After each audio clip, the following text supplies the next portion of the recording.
It's hoped that 2024 will be the year where pensions auto-enrolment is finally introduced in Ireland. Well, I say hope because there's an actual lot of work that needs to be done before auto-enrolment actually kicks off in Ireland. So there are questions as to whether or not this can be achieved in the year ahead, and perhaps that 2025 is more realistic. But let's assume that 2024 is the year we finally see auto-enrolment. The first question is, why do we need an auto-enrolment style pension in Ireland? Well, the answer to that question is actually quite simple. It's that pensions coverage is quite low in Ireland. We have approximately 67% of the population that has private pension savings. So that means that in the region of 30% of the population relies solely on the state pension, which is approximately €12,700 per annum as their retirement income. And you can see that this will have difficulties, especially as we look at generations of renters in the years ahead. Imagine if you were relying on an income of just shy of €13,000, and that's assuming the state pension stays as it currently is in the future. All your income will be gobbled up paying for rent.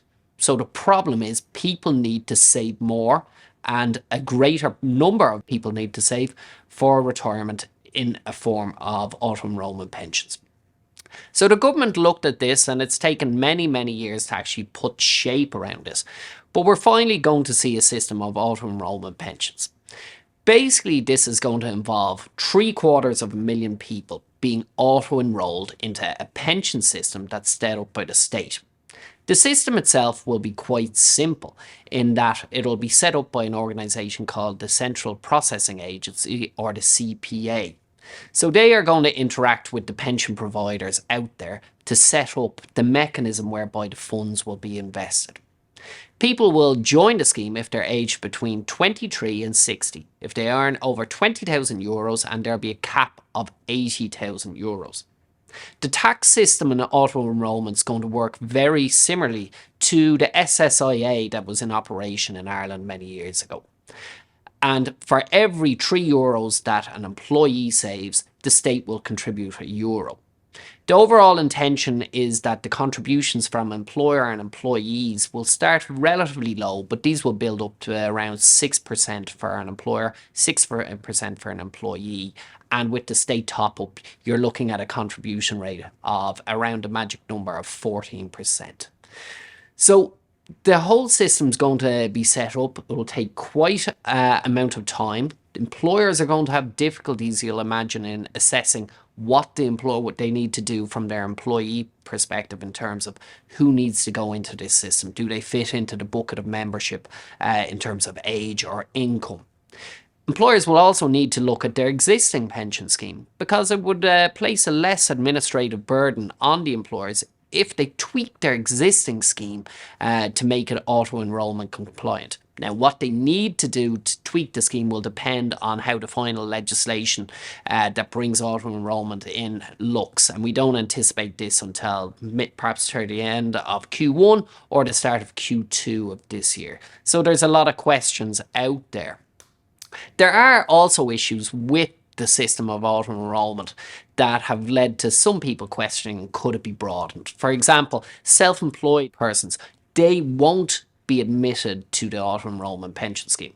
Also, the age 23, people were indicating, and employers especially, that this was rather high, and perhaps it should be lowered to age 80. There's also a question about the tax system, which I explained earlier, which was akin to the SSIA system. That is quite different to the current tax system in pensions, which is an EET model, which quite simply means that employer contributions and employee contributions are exempt from tax, growth of the fund is exempt, and then you're taxed at drawdown. Whereas the current SSIA system is somewhat different.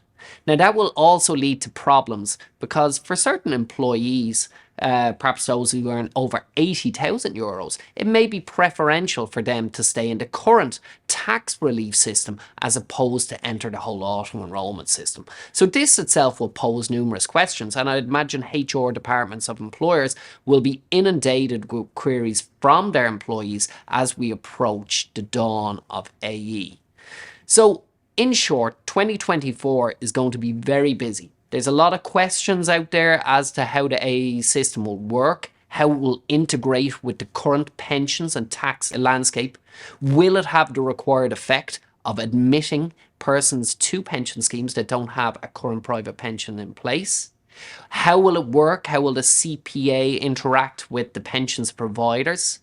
Another question probably that we need to address is at the end, how will the person be able to utilise that pot? Because at the moment, the intention is that they simply enter the private pensions market with their pot of money at retirement and purchase a benefit akin to a traditional defined contribution scheme. Now, there was questions whether this is the preferential route and whether a better option would be for the state to keep it all in-house and perhaps have it to be managed by the NTMA. So these are questions that I think we're going to see addressed during the year ahead.